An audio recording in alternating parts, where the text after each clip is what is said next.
반갑습니다, 여러분. 어, 레위기 오늘 25장 희년에 관한 말씀입니다. 오늘 8절부터 55절까지가 본문인데 여러분 어제 다 읽으셨을 거 아니에요? 그죠? 성경 읽기, 공동체 성경 읽기를 하고 계시면 레위기 25장을 읽으셨을 거라 확신하고 8절부터 12절까지만 읽어드리겠습니다. 너무 길어가지고 제가 8절에서 12절까지 봉독해드립니다. 너는 일곱 안식년을 계수할지니 이는 7년이 7번인즉 안식년 7번 동안 곧 49년이라. 일곱째 달 여름날은 속죄일이니 너는 뿔나팔 소리를 내되 전국에서 뿔나팔을 크게 불지며 너희는 50년째 해를 거룩하게 하여 그 땅이 해는 너희에게 희년이니 너희는 각각 자기 소유지로 돌아가며 그 땅에 있는 모든 주민을 위하여 자유를 공포하라. 이 해는 너희에게 희년이니 너희는 각각 자기의 소유지로 돌아가며 각각 자기의 가족에게로 돌아갈지며 그 50년째 해는 너희의 희년이니 너희는 파종하지 말며 스스로 난 것을 거두지 말며 가꾸지 아니한 포도를 거두지 말라. 이는 희년이니 너희에게 거룩함이니라. 너희는 밭의 소출을 먹으리라. 아멘.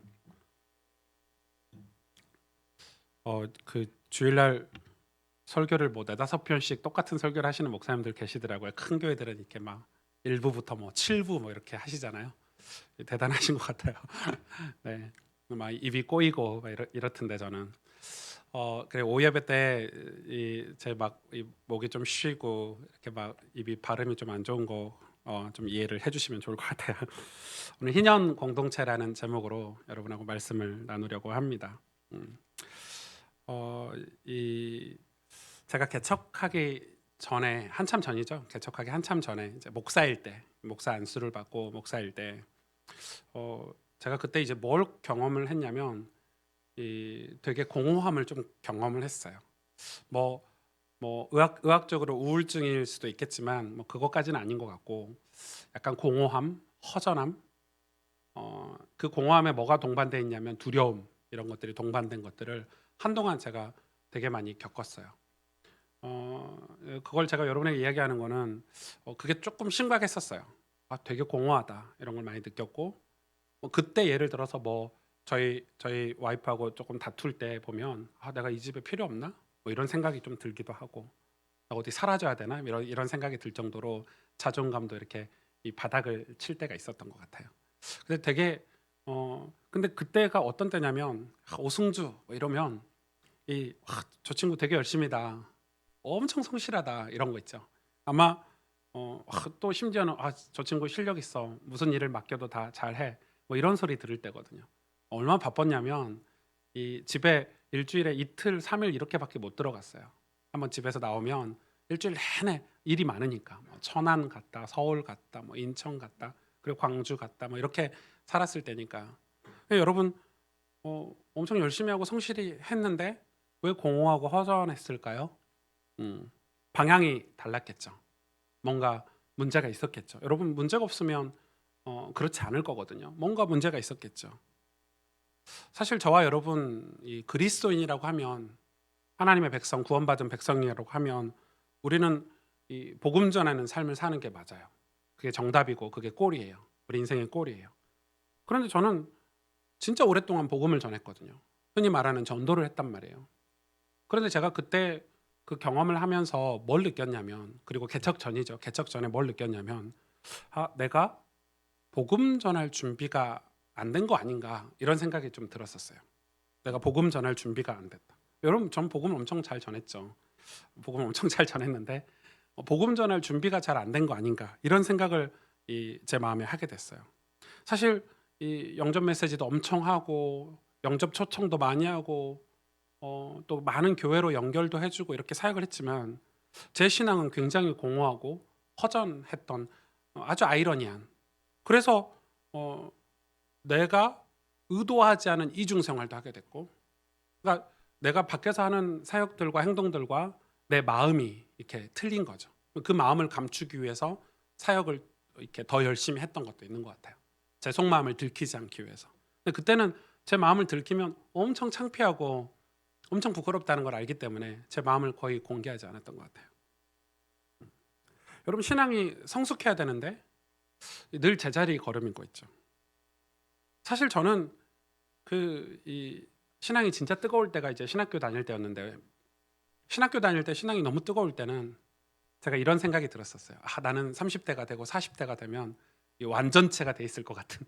왜냐면 저의 신학교 시절에는 매일 새벽 기도했죠. 저녁에 그 기도 시간이 부족해서 매일 밤 1시간씩 기도 생활을 했죠. 성경도 하루에 한 권씩 읽을 때거든요.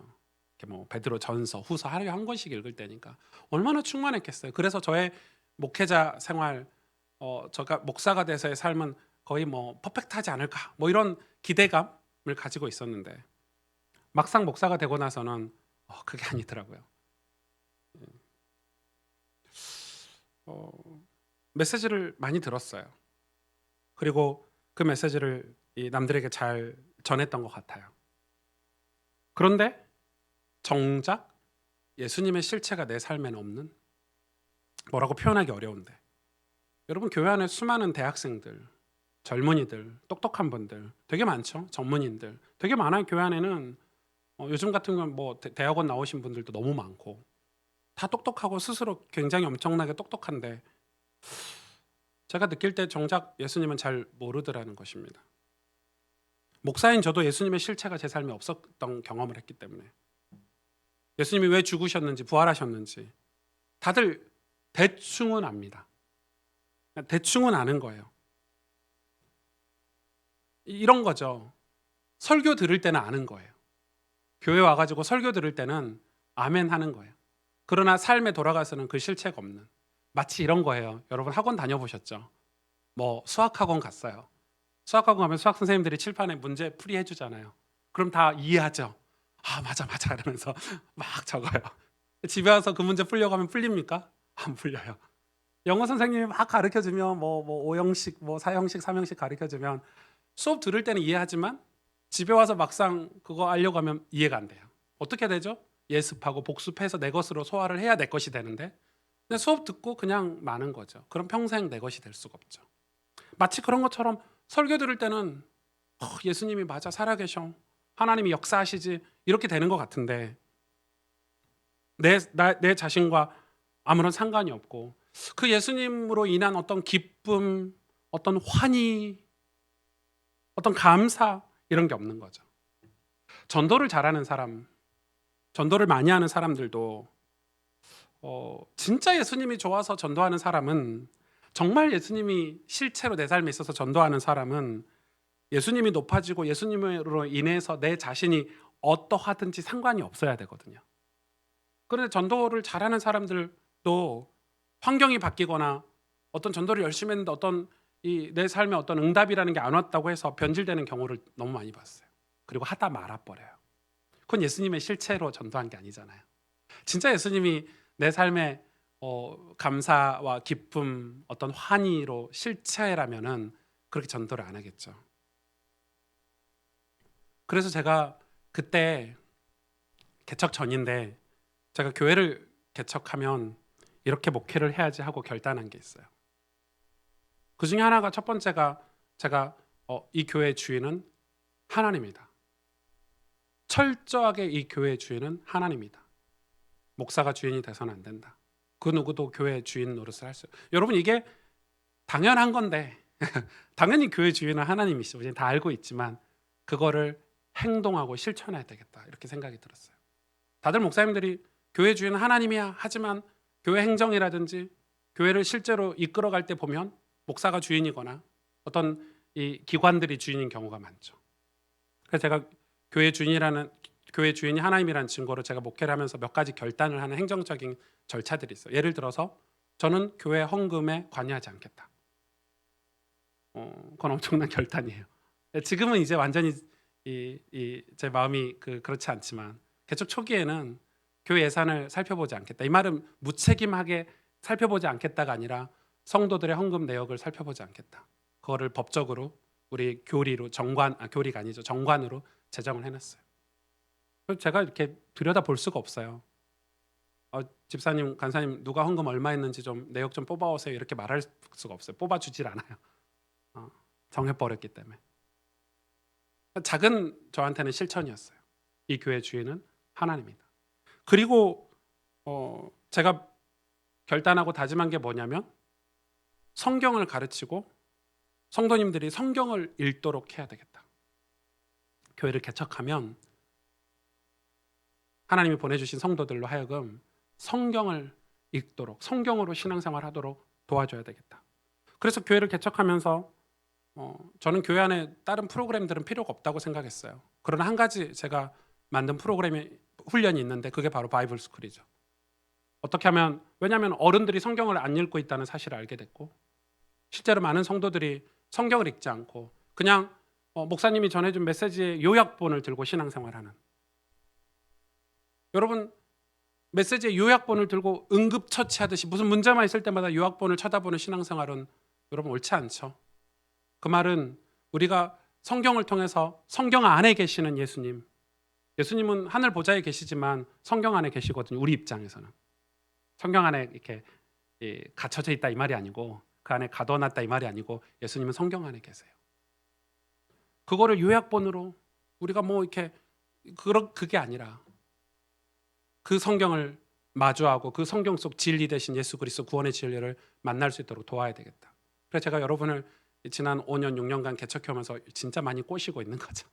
여름이면 겨울이면 바이블 스쿨을 하고 또 우리 아이들 성경학교를 통해서 성경과 친숙하도록 프로그램을 만들고 말씀 사경회를 통해서 성경을 더 가까이 할 수 있도록 안내를 하고 새가족이면 그래서 성경으로 안내를 해줘야 되는 우리 사역이고 그리고 나이가 들어 우리 인생을 우리 교회 안에서 마감을 할 수 있잖아요.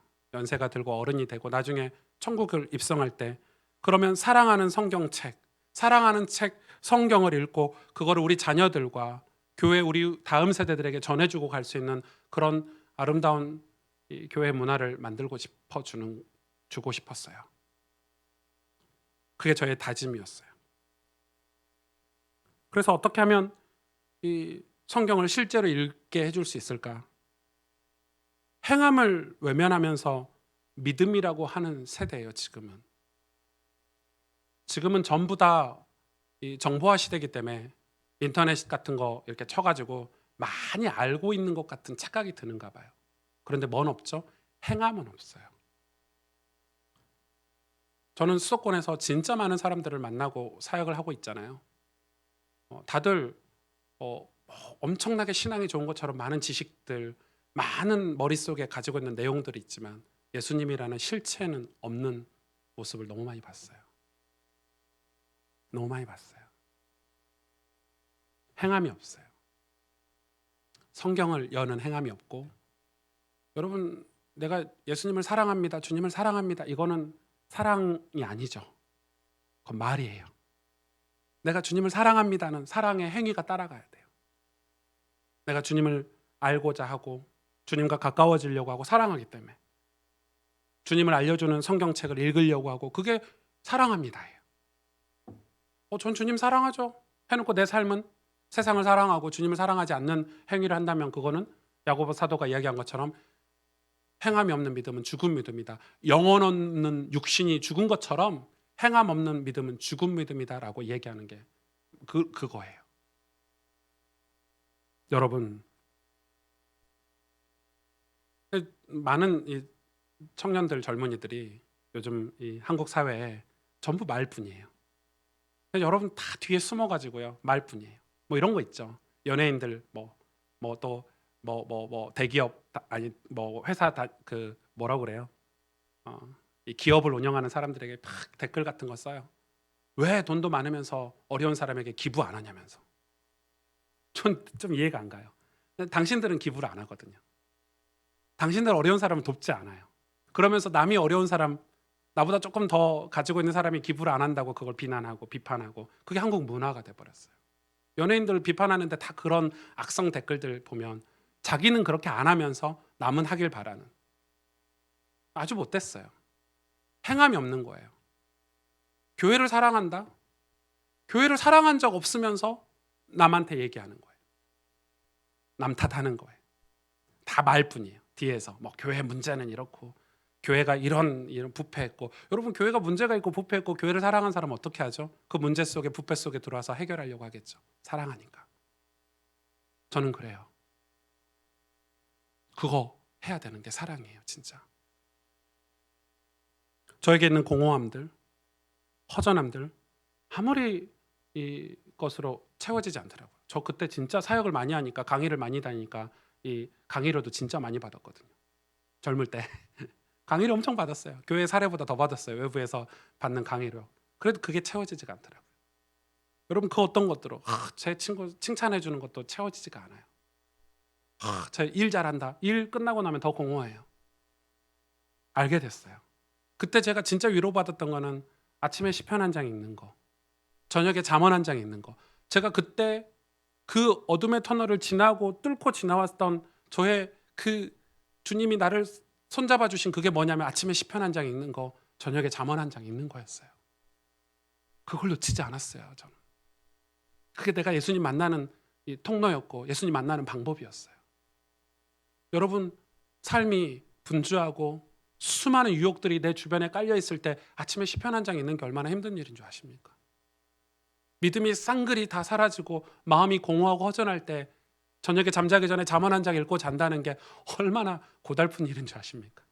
근데 그때 그 말씀, 달콤한 말씀을 경험했어요. 그 허전함들, 공허함들 다 그걸로 채워주시더라고요. 그러면서 알게 됐어요.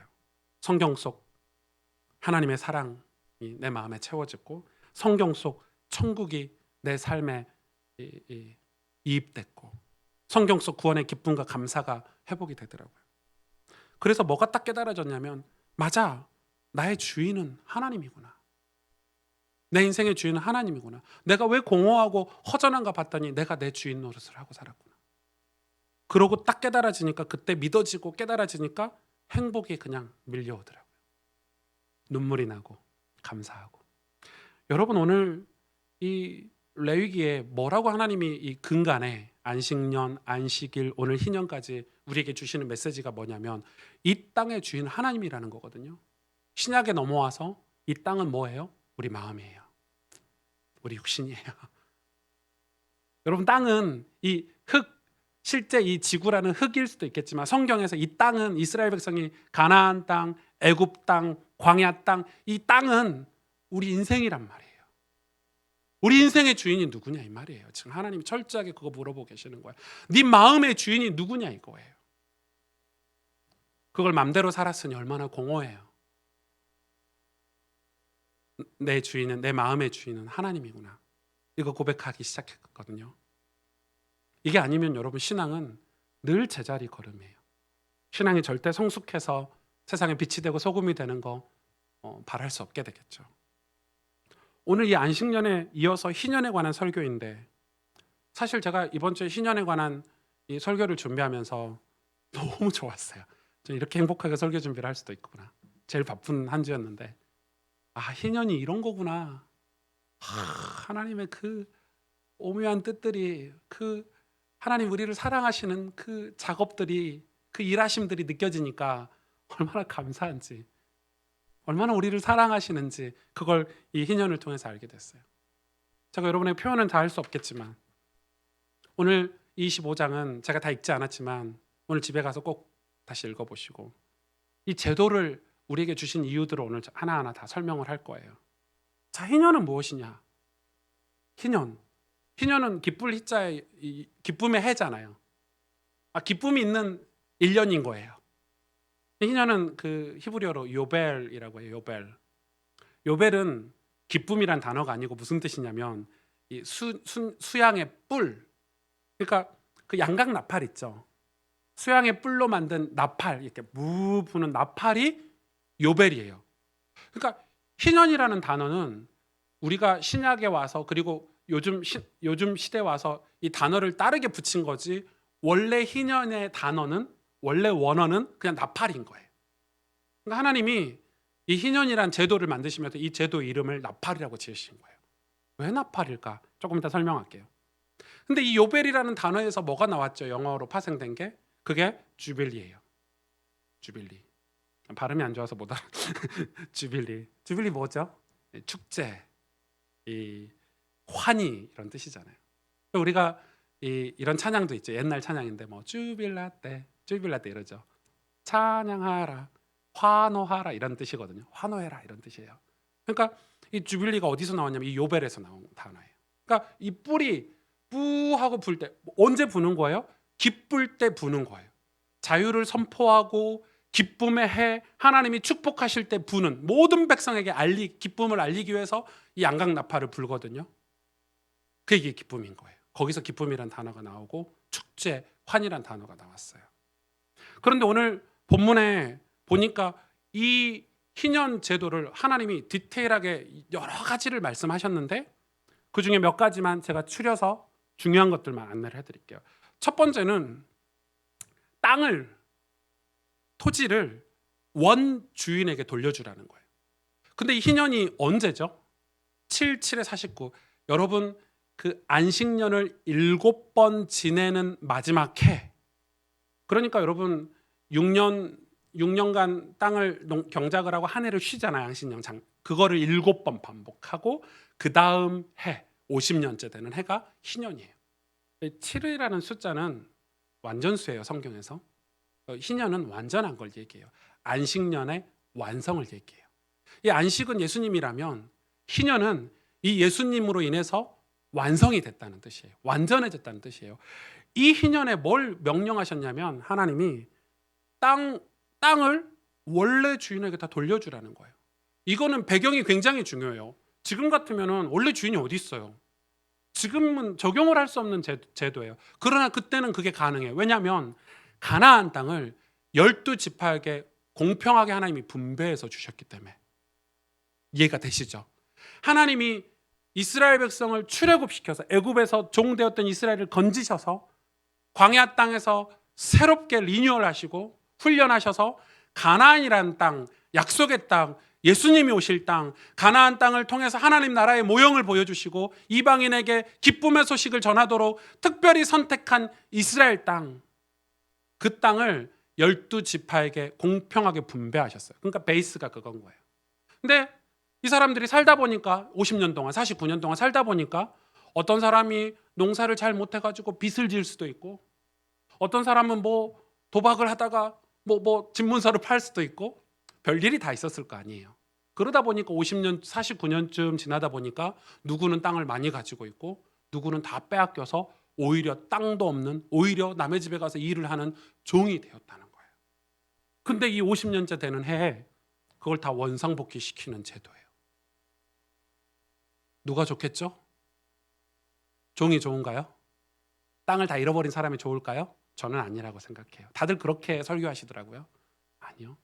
부자, 땅을 많이 가는 사람이 훨씬 좋아요. 원래 가지고 있던 것보다 더 많이 누렸으니까. 다시 돌려줄 수 있는 자비를 베풀 수 있으니까. 여러분 생각을 바꿔보세요. 훨씬 축복이에요. 자기 거는 그대로 보존돼 있고 추가로 얻은 것들을 희년 때 가난하고 병든 자들, 노예들에게 나눠줄 수 있으니까. 여러분 그건 엄청난 축복이에요. 오늘 가난한 사람이 다 잃어버리고 도박 때문에 잃어버리고 뭐 때문에 잃어버리고 다시 희년 때 얻는 것은 원래 자기 거예요. 자기가 그간 50년간 잘못 산 거예요. 그게 이 토지를 원 주인에게 돌려주는 제도예요.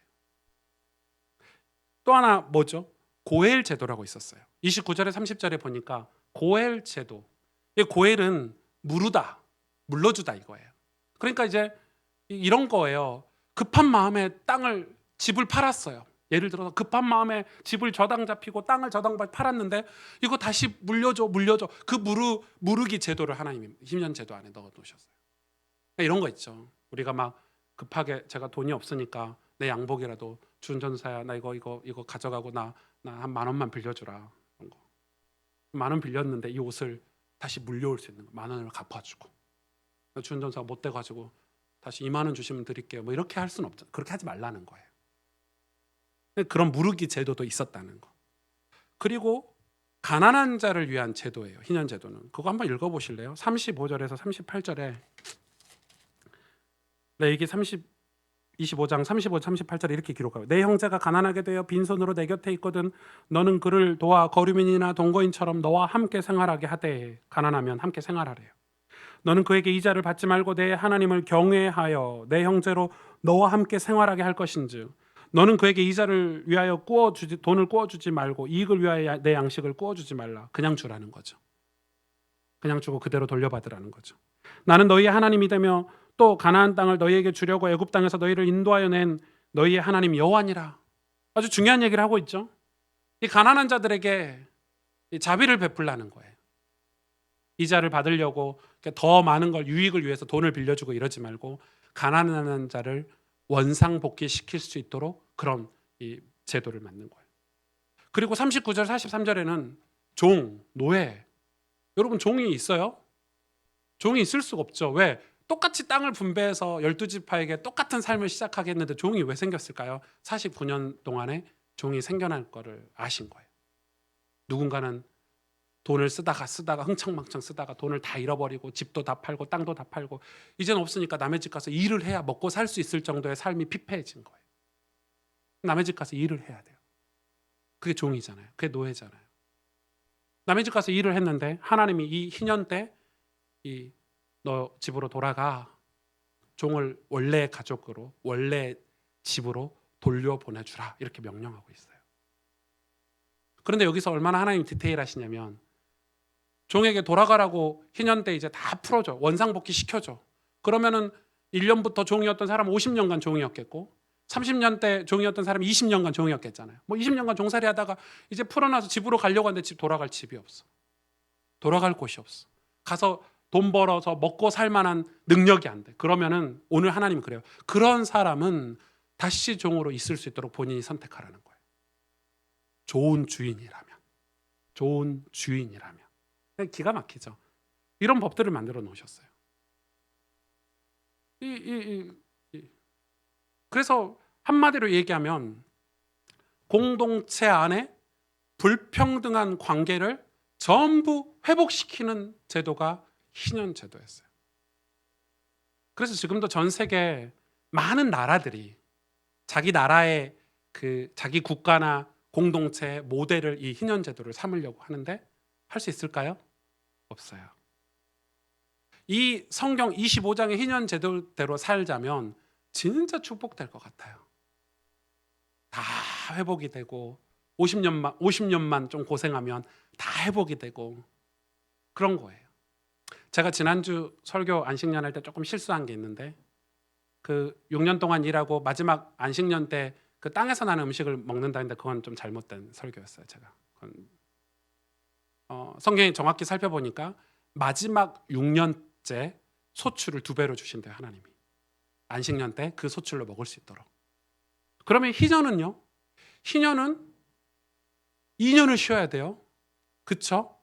7번째 안식년과 그리고 7번의 이 안식년을 보낸 마지막 50년째도 쉬어야 되니까 49년과 50년을 쉬어야 되잖아요. 수학적으로 2년을 쉴 거를 하나님이 마지막 소출 때 3년치를 주시겠다는 거예요.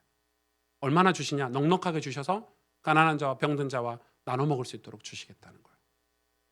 희년. 그러면서 말하는 거예요. 하나님이 뭐라고 하시냐? 이 희년은 너희에게 거룩함이다 이야기하는 거예요. 저는 처음에 이걸 읽으면서 이게 가능할까? 불가능하겠는데?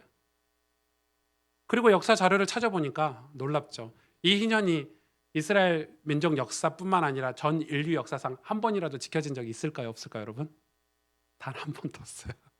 가나안 땅에 가서 첫 번째 희년도 못 지켰어요. 아니, 안식년도 못 지켰는데요. 첫 번째 안식년도 이스라엘 백성은 못 지켰어요. 이 희년은 인간의 노력으로 불가능한 제도예요. 이유는 뭐냐면 이유는 욕심 때문에. 욕심이 있으면 지킬 수 없는 제도예요. 그런데 이게 누군가는 욕심이 없는 사람은 할 수 있는 사람이 있을 거 아니에요? 이거는 모든 공동체가 동시에 같이 해야만 할 수 있는 제도예요. 만약에 12지파 중에 11지파가 희년을 지켰는데 한 지파만 어겨도 그건 희년 제도가 어겨버리는 거예요. 남들은 다 노예를 돌려보내는데 우리 지파는 노예 안 돌려보내. 그러면 끝나는 거예요. 그래서 이 끝없는 욕심, 죄의 욕심은 이 희년 제도를 절대 지키지 못하게 만들어요.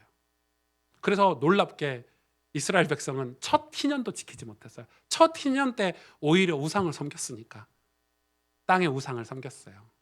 땅의 풍족함을 포기 못한 거예요. 그만큼 인간은 연약해요, 여러분. 그럼 하나님이 이 희년을 왜 주셨을까요? 하나님이 이 희년 제도를 지키지도 못할 희년 제도를 뻔히 아시면서 왜 주셨을까요? 그게 궁금하죠. 이 땅에서 희년이 이루어지라고 주신 제도가 아니에요. 안 될 거를 아셨어요. 그런데 왜 희년 제도를 주셨을까요?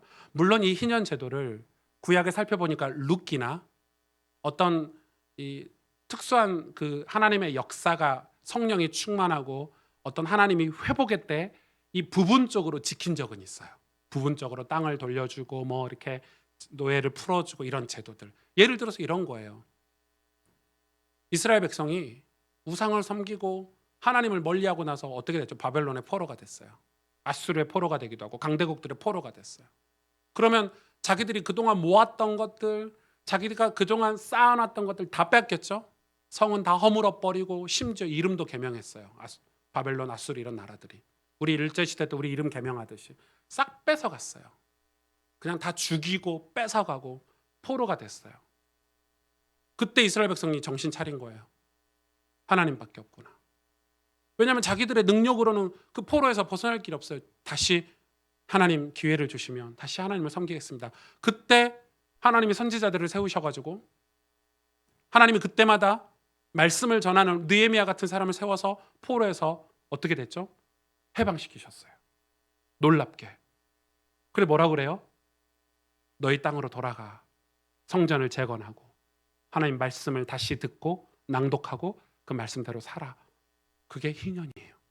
노예에서 해방되고 죄에서 해방되고 다시 회복되는 거. 죄가 얼마나 강력한지, 욕심이 얼마나 강력한지. 국가에서 여러분 아무리 좋은 제도를 만들어도 뛰어난 정치인이 나와서 뛰어난 공무원들이 나와서 아무리 좋은 제도를 만들어도 여러분 그 제도가 다 지켜지든가요? 안 지켜지죠. 여러분 자유는 자유민주주의 국가에 우리가 살고 있는데 자유는 반드시 뭐가 따라요? 책임이라는 게 따라요. 자유는 책임이 있어야 돼요. 예를 들어서 이 교통법규를 다 만들어놨어요. 그걸 어겨요. 음주운전을 해. 그럼 누군가에게 피해를 주잖아요. 상해를 입히고 이번에도 음주운전해갖고 어떤 아이를 죽였잖아요. 그거는 뭐가 있어야 돼요? 강력한 처벌이 저는 따라야 된다고 생각해요. 다시는 그런 일이 벌어지지 않도록. 자유는 반드시 강력한 책임이 뒤따르는 거. 그러나 왜 자유죠? 그걸 지켰을 때는 자유인 거예요. 그걸 지켰을 때는. 그러나 그걸 지킬 수 있는가요? 누군가가 그걸 깨버려요. 왜? 욕심. 불법을 행하고 악을 행하고 이득을 얻으려고 불법을 저지르기 때문에 그게 깨져버리는 거예요. 제도라는 게. 이 희년 제도도 그렇게 된 거예요. 왜 이스라엘 백성이 가나안 땅에 가서 이 희년에 관한 메시지, 희년 제도를 지키지 못했을까요? 이 땅의 주인 노릇을 해버렸어요. 그래서 오늘 25장 본문 이 희년 제도에서 설명하시면서 설명할 때마다 말끝마다 하나님이 하시는 예가 있어요. 내가 너희를 애굽에서 종되었던 너희를 건져서 끄집어내서 이 가나안 땅에 너희를 보냈지 않느냐? 나는 너희의 여호와 하나님이니라. 이 말을 계속 반복하죠. 무슨 말이에요? 이스라엘 백성들에게 그 이야기를 하시고 있는 거예요. 이스라엘 백성이 원래 그 땅 주인이었어요? 가나안 땅? 원래 애굽의 종이었어요. 원래 애굽의 노예였어요. 원래 광야에서 이 거렁뱅이처럼 살던 민족이에요. 그래서 하나님이 땅을 주셨는데 그 땅 자기 건 줄 알고 착각하고 나중에 바알신을 섬기고 아세라 목상을 섬겼어요. 자기들 땅인 줄 아는 거예요. 자기들 건 줄 안 거예요. 내 거라고 생각한 거예요. 그게 인간의 끝없는 욕심이에요. 죄의 욕심이에요. 그러면 땅의 주인 노릇하고 욕심에 빠지면 뭐가 안 보이죠? 가난한 자가 안 보여요. 병든 자가 안 보여요. 이웃 나라들이 안 보여요. 하나님의 마음이 헤아려지지 않아요. 이방인들에게 복음을 전하라고 선택한 민족의 그 사명도 다 깡그리 잊어버린 거예요. 더 모으고 더 채우고 끝도 없이 그렇게 욕심을 부리며 살다가 죽는 것이 어리석은 인간의 세계예요. 이 희년제도를 시작하는데 하나님이 뭘로 시작하라고 그러냐면 나팔을 불고 시작하래요. 근데 이 나팔을 언제 불죠? 대속죄일 때 나팔을 불죠. 희년제도, 이 50년째 되는 희년제도의 시작을 뭘로 하냐면 대속죄일로 시작해요. 기가 막힙니다, 여러분. 이 제도가. 대속죄일이 뭐예요? 예수 그리스도 십자가 사건을 상징하잖아요. 그걸로 희년제도가 시작돼요. 예수 그리스도 십자가 사건으로 시작된 그 우리가 죄 사함 받았다, 우리가 예수님께 이 죄에서 벗어나서 예수님께 속한 구속을 입었다, 그래서 너무너무 기쁘고 감사하다, 나팔을 불어라, 이게 희년제도의 시작이에요. 그리고 1년 동안 온전히 하나님을 찬양하고 경배하고 경외하는 시간. 아무것도 따지 말아요. 밭의 소출을 따지도 말고 건들지도 말래요.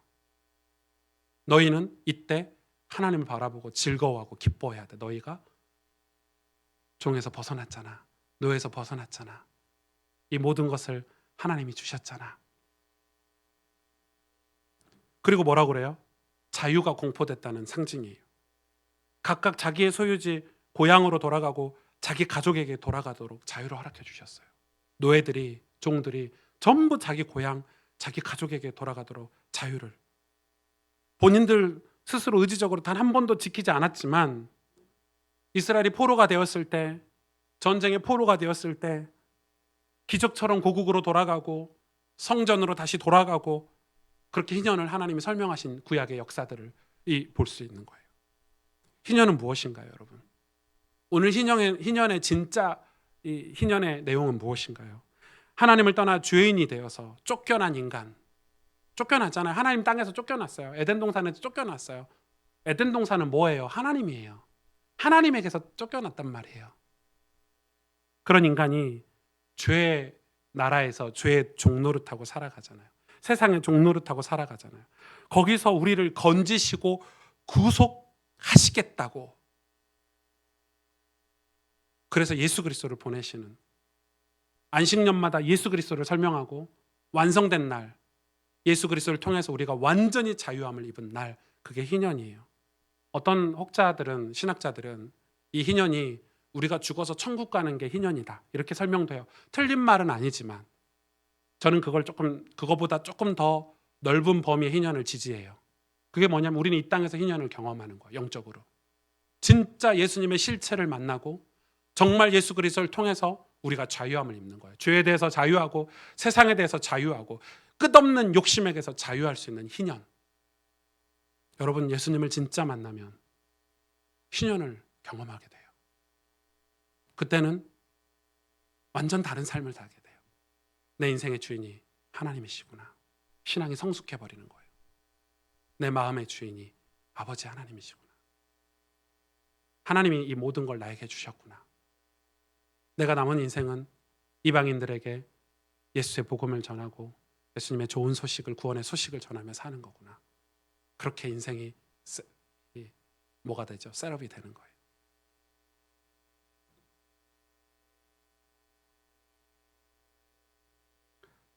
하나님은 안식년 희년을 보고 우리에게 뭐라고 하냐면 희년은 너희의 거룩함이다 얘기해요.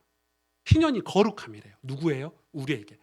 우리는 거룩함이라는 거를, 거룩이 뭔지를 모르고 살잖아요. 근데 성경은 거룩을 뭐라고 표현하냐? 1년간 아무것도 하지 않는 거래요. 땅에서 이 농작물을 캐지 않는 거래요. 거룩함이 뭐냐? 내게 종되었던 사람들 다 풀어주는 거래요. 거룩함이 뭐냐? 내가 종이었다면 거기서 은혜를 힘입어서 풀려나는 게 거룩함이라고 설명하고 있는 거예요. 이 희년 제도 모든 게 다 거룩함을 설명하고 있는 거예요. 다시 말해서 이 거룩함은 예수 그리스도로 우리가 자유함을 입는 거예요. 예수 그리스도로 우리가 완전한 자유를 힘입는 거예요. 그게 거룩이에요. 죄에 대해서 거룩하고 세상에 속박된 데서 풀려나고 억만 제약 가운데 풀려나서 우리가 예수님과 동행하는 것, 그걸 거룩함인데 그게 희년이라는 거예요. 우리가 스탑하고 우리 인생을 잠깐 멈추고 안식년마다 주님을 바라보고 인생의 진짜 중요한 한 번, 여러분 이 50년에 한 번이면 인생에 2번 겪을 수 있을까? 한 번 겪을 수 있을까요? 한 번이나 겪을 수 있겠죠. 희년은 우리 인생을 완전히 예수 그리스도로 충만한 경험, 예수님을 진짜 인격적으로 만나는 그 경험, 그거 해보셨습니까? 여러분은 희년을 경험해 보셨습니까?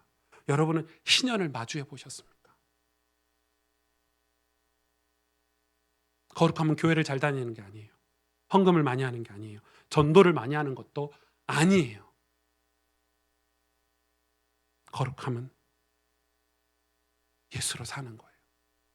예수님의 실체를 경험하는 거예요. 내 삶에 예수가 회복되는 거예요. 목사님, 예수님은 어떻게 실체가 있어요? 성경은 말하고 있어요. 뭐죠? 예수님의 실체가 뭐라고요? 성경이라고요. 말씀이라고요. 그래서 여러분 매일 말씀을 읽고 성경을 읽고 말씀을 마주할 때 예수님의 실체를 경험하게 돼요. 그런 사람은 늘 안식년을 경험하고 늘 희년을 경험해요. 너희는 50년째 되는 해를 거룩하게 하여 그 땅에서 그 모든 주민에게 자유를 공포해야 한다. 이 해는 너희에게 희년이 될지니 너희는 저마다 자기 소유지로 돌아가고 저마다 자기 가족에게로 돌아가야 한다. 50년째 되는 해는 너희에게 희년이 될 것이다. 너희는 씨를 뿌리거나 그 땅에 떨어진 나달에서 자란 것을 거두거나 가지치기를 하지 않은 포도나무의 포도를 모아 들여서는 안 된다. 세상의 것이 예수님과 섞여서는 안 된다. 세상의 농작물들이 하나님이 주신 것과 섞여서는 안 된다. 불순물이 예수님과 섞여서는 안 된다. 그게 희년이에요. 완전한 예수로 충만한 상태. 이사야 61장 1절에서 7절에 주 여호와의 영이 내게 내리셨으니 이는 여호와께서 내게 기름을 부으사 가난한 자에게 아름다운 소식을 전하게 하려 함이니라. 나를 보내사 마음이 상한 자를 고치며 포로된 자에게 자유를, 갇힌 자에게 노임을 선포하며 여호와의 은혜의 해와 우리 하나님의 보복의 날을 선포하여 모든 슬픈 자를 위로하되 무릇 시온에서 슬퍼하는 자에게 화관을 주어 그 죄를 대신하며 기쁨의 기름으로 그 슬픔을 대신하며 찬송의 옷으로 그 근심을 대신하시고 그들이 의의 나무 곧 여호와께서 심으신 그 영광을 나타낼 자라 일컬음을 받게 하려 하심이라. 그들은 오래 황폐하였던 곳을 다시 쌓을 것이며 옛부터 무너진 곳을 다시 일으킬 것이며 황폐한 성읍 곧 대대로 무너져 있던 것들을 다시 중수할 것이며 외인은 서서 너희 양떼를 칠 것이요 이방 사람은 너희 농부와 포도원지기가 될 것이나 오직 너희는 여호와의 제사장이라 일컬음을 받을 것입니다. 사람들이 너희를 우리 하나님의 봉사자라 할 것이라. 여러분, 하나님의 영, 예수 그리스도의 영을 받으면 우리는 제사장이 된다는 거예요. 그런데 이거를 누가 인용하셨죠? 예수님이 본인을 설명하실 때 누가복음에 이 말씀을 인용했죠. 내가 이 땅에 왜 왔냐? 가난한 자를 고치고 부유케 하고 포로된 자를 자유를 주고 갇힌 자를 노임을 선포하게 하고 상한 자를 고칠 것이며 슬퍼하는 자에게 제대 화관을 주고 기쁨을 주고 황폐했던 것을 다시 회복시키기 위해서 내가 이 땅에 왔다. 예수님이 그렇게 얘기하셨어요. 예수님을 만나면 우리 영적인 세계가 다시 회복이 된다는 말이에요. 내 신앙이 회복이 된다는 말이에요. 저는 희년 공동체를 꿈꿔요. 희년 공동체가 이루어질 수 없다는데 목사님 무슨 희년 공동체를 꿈꿉니까? 성경 역사상 딱 한 번 있었죠. 그게 언제죠? 초대교회죠. 초대교회 때 오직 예수가 됐을 때, 성령으로 충만했을 때 그들이 어떻게 했죠? 다 물건을 통용하고 서로 나누고 베풀고 같이 기도하고 섬기고 누가 높은 사람이나 낮은 사람이나 없이 다 같은 마음으로 서로를 위해서 위로하고 기도하고 이렇게 섬겼어요. 그 신형 공동체를 깬 사람이 나왔어요. 아나니아 삽비라. 하나님 제거하셨어요. 왜? 모델을 삼아야 되기 때문에. 교회 모델을 삼아주시기 위해서 초대교회를. 아나니아 삽비라가 신형 공동체를 깨버렸어요. 뭐 때문에요? 욕심 때문에. 믿지 못한 거죠. 하나님의 축복을 믿지 못한 거죠. 그걸 깨버렸어요. 그게 신형 공동체가 성경 속에 있는 유일한 모델이 아닌가 생각해요. 이게 뭐냐? 신형 공동체가 뭐냐? 여러분, 예수님으로 충만해지고 성령으로 충만해지면 어떤 삶을 살게 되냐? 성경은 신약에 와서 사도행전에 분명히 얘기하고 있어요. 서로 사랑하고 용서하는 공동체가 된다는 거예요. 여러분, 내가 내 종과 내가 욕심에 빠져 살았을 때 이 사람을 종 삼았고 노예 삼았지만 내가 하나님의 은혜를 희년을 경험하고 나서는 이 노예와 종을 보내줄 수 있는 내게 자비가 생기는 거예요. 그게 부자들에게 희년이 축복이에요. 가난한 자들에게는 거기서 벗어났기 때문에 또 다른 사람에게 그 은혜를 또 베풀 수 있겠죠. 이 부자와 가난한 것은 돈 얘기가 아니에요. 오늘날에 와서는 영적인 부자와 영적인 가난함을 얘기해요. 이게 희년이에요. 요한복음 13장 34절 35절에 새 계명을 너희에게 주노니 서로 사랑하라. 내가 너희를 사랑한 것 같이 너희도 서로 사랑하라. 내가 너희를 애굽 땅에서 건진 것처럼 너희가 가나안 땅에 가서 사랑하고 살아라 했는데 내가 너희를 애굽 땅에서 건진 그건 다 까먹어버리고 이 땅이 내 땅입니다 하고 살아버린 거죠. 베드로전서 4장 8절에 11절에 무엇보다도 뜨겁게 서로 사랑할지니 사랑은 허다한 죄를 덮느니라. 서로 대접하기를 원망 없이 하고 각각 은사를 받은 대로 하나님의 여러 가지 말 은혜를 맡은 선한 청지기 같이 서로 봉사하라. 봉사하라. 사랑은 뭐예요? 실제예요. 사랑합니다라는 말이 아니고 실제 사랑하는 거예요. 봉사하는 거예요. 섬기는 거예요. 야고보서 5장 13절에서 20절에 너희 중에 고난당하는 자가 있느냐 그는 기도할 것이요 즐거워하는 자가 있느냐 그는 찬송할지니라. 너희 중에 병든 자가 있느냐 그는 교회 장로들을 청할 것이요 그들은 주의 이름으로 기름을 바르며 그를 위하여 기도할지니라. 믿음의 기도는 병든 자를 구원하리니 주께서 그를 일으키시리라. 혹시 죄를 범하였을지라도 사하심을 받으리라. 그러므로 너희 죄를 서로 고백하며 병이 낫기를 위하여 서로 기도하라. 의인의 간구는 역사하는 힘이 큼이니라. 엘리야는 우리와 성정이 같은 사람이로되 그가 비가 오지 않기를 간절히 기도한즉 3년 6개월 동안 땅에 비가 오지 아니하고 다시 기도하니 하늘이 비를 주고 땅이 열매를 맺었느니라. 내 형제들아 너희 중에 미혹되어 진리를 떠난 자를 누가 돌아서게 하면 너희가 알 것은 죄인을 미혹된 길에서 돌아서게 하는 자가 그의 영혼을 사망에서 구원할 것이며 허다한 죄를 덮을 것임이니라. 아멘. 여기서 병은 육신의 병일까요? 감기 걸렸으니까 장로님 오셔서 축복 기도해 주세요일까요? 아니죠. 이 병은 우리가 노예된 삶, 하나님을 잃어버리고 하나님 경배의 대상을 잃어버리고 땅의 주인을 잃어버리고 사는 병들을 얘기하는 거예요. 그걸 서로 고백하래요. 병이 낫기를 서로 기도하래요. 우리는 그래서 미혹돼서 진리에서 떠난 병에서 누군가를 돌아오게 하고 그들을 돌아서게 만드는 것은 그 영혼을 사망에서 구원할 것이고 그게 죄를 덮는 거라고. 그러면 사랑하지 않고는 그 일을 할 수 없다는 거예요. 사랑하지 않고 미혹받아서 하나님께서 멀어져 있는 사람을 어떻게 다시 돌아오게 할 수 있겠어요? 그걸 예수님이 먼저 보여주셨어요. 예수님이 가난한 자들과 남의 시선을 신경 쓰지 않고 같이 밥을 드셨고 제자들의 발을 씻겨주시면서 너희도 이렇게 세상을 섬겨야 된다. 그게 사랑이래요. 그 사랑이 없이 우리의 병을 서로 낫게 해주는 기도가 효력이 없다는 거예요. 여러분, 우리는 희년을 마주해야 돼요. 예수님을 통해서 완전한 자유, 세상의 것에서 자유, 그리고 뭘 얻죠? 천국을 얻었잖아요. 그럼 우리는 뭐 할 수 있죠? 예수님을 자랑하고 예수님을 소개할 때 우린 낮아질 수 있어요. 저 밑바닥까지 가도 괜찮은 거예요. 예수님이 높아지고 내가 낮아지는데 괜찮은 거예요. 예수님 전하면서 박해를 받는 것도 괜찮은 거예요. 예수님 전하면서 핍박을 받아도 괜찮은 거예요. 왜요? 희년을 경험했거든요. 그게 헌신이고 그게 희생이라는 거예요. 그게 미랄이라는 거예요. 그게 공동체를 이루어야 돼요. 여러분, 교회는 그런 공동체가 돼야 돼요. 교회는 그러기 위해서는 예수님을 만나야 돼요. 실제로. 여러분, 요약본 들고 다니지 마시고 주일날 설교 한 편 듣고 신앙생활한다 하지 마시고 성경을 통해서 예수님을 실제로 만나야 돼요. 그건 제가 해줄 수 없는 거예요. 목사가 여러분에게 어떻게 이게 과외 선생님이 와가지고 이 쪽집게 선생님이 와가지고 잠깐 포인트는 줄 수 있지만은 내 인생의 진정한 예수님을 만나기 위해서는 여러분 성경을 뚫으셔야 돼요. 성경을 마주하셔야 돼요. 그 행함이 있어야 돼요. 성경을 읽으셔야 돼요. 그리고 여러분 변화되셔야 돼요. 희년이 여러분 삶에 와야 우리는 진짜 예수쟁이들이 될 수 있어요. 그러기 위해서 제가 한 가지 팁을 드릴게요. 성경을 읽기 위해서 한 가지 팁을 드릴게요. 우리는 이 신앙생활에 있어서 굉장히 실천적이어야 됨을 알 수 있겠죠. 여러분 성경을 읽다 보면 신앙생활은 굉장히 실천적이어야 돼요. 근데 그 실천적이라는 것은 몇 가지 꼭 우리 신앙생활에서만 필요한 게 아니라 모든 성공한 사람들은 다 그렇게 살았어요.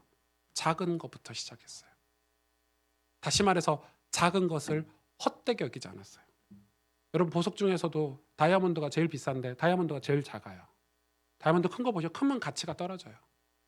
다이아몬드가 많은데 무슨 비싸가 있어요. 희소성이 있으니까 비싼 거거든요.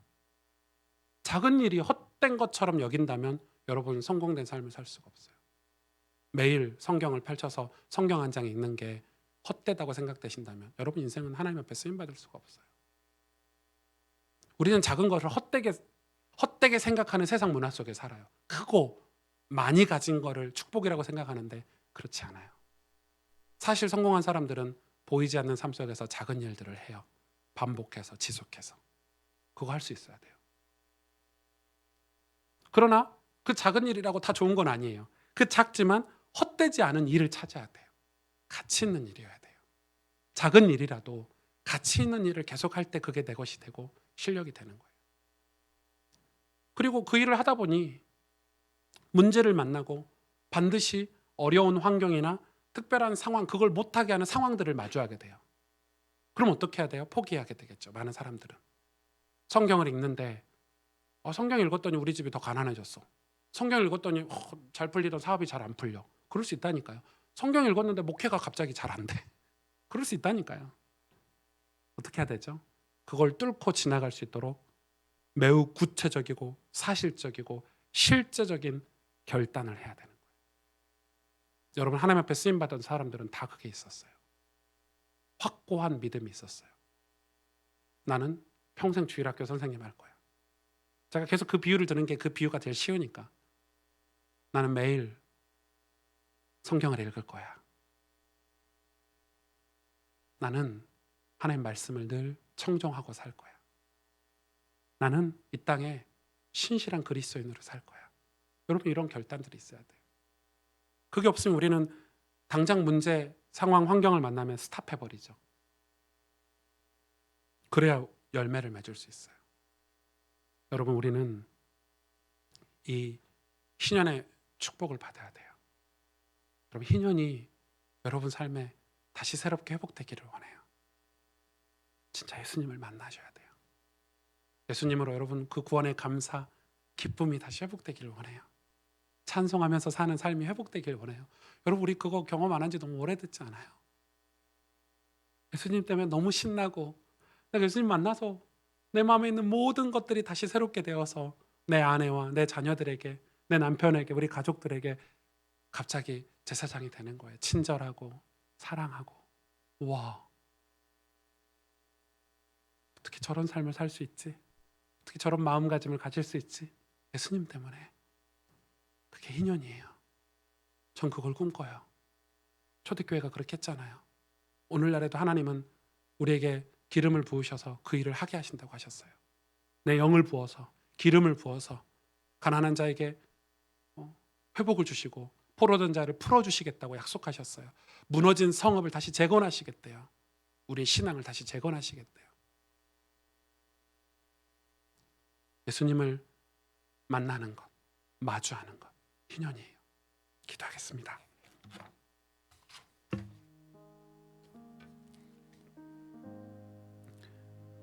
주님, 우리가 하나님을 떠나 죄의 종으로 죄의 나라에 살던 우리, 죽음과 지옥으로 멸망해야 될 우리, 예수 그리스도를 보내주셔서 구속하여 영원한 자유를 주셔 그 구원의 기쁨과 감격을 주셔서 이 시간 이렇게 하나님을 찬양하고 예배할 수 있도록 축복해 주셔서 얼마나 감사한지요.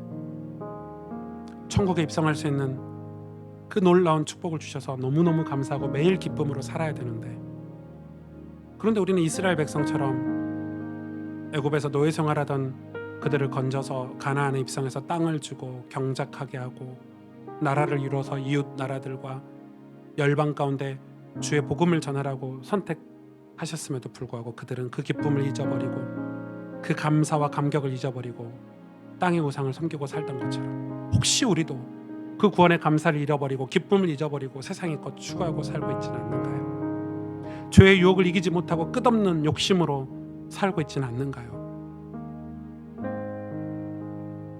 겨우 세상 속에서 종교인이 되어서 살고 있지는 않는가요? 다시 예수님의 실체가 우리 삶에 회복되기를 원합니다. 다시 하나님이 주신 희년을 마주하기를 원합니다. 다시 예수님을 알기를 원하고 성경을 읽고 배우며 예수님을 다시 만나서 희년이 우리 삶에 펼쳐지기를 원합니다. 희년이 우리 삶에 펼쳐져서 이 땅의 거룩한 공동체 교회를 통해 병들고 죄악된 이 땅에 예수님을 말해주고 그 십자가에서 흘러나오는 보혈의 은혜를 전해주고 그들에게 하나님이 당신을 사랑한다고 말해주는 그런 공동체가 되기를 원합니다. 하나님, 우리 개인에게도 우리 교회에게도 희년이 회복되게 하여 주시옵소서. 이 시간 오늘 말씀을 붙잡고 우리 간절히 하나님 앞에 기도하겠습니다. 하나님 감사합니다. 주님,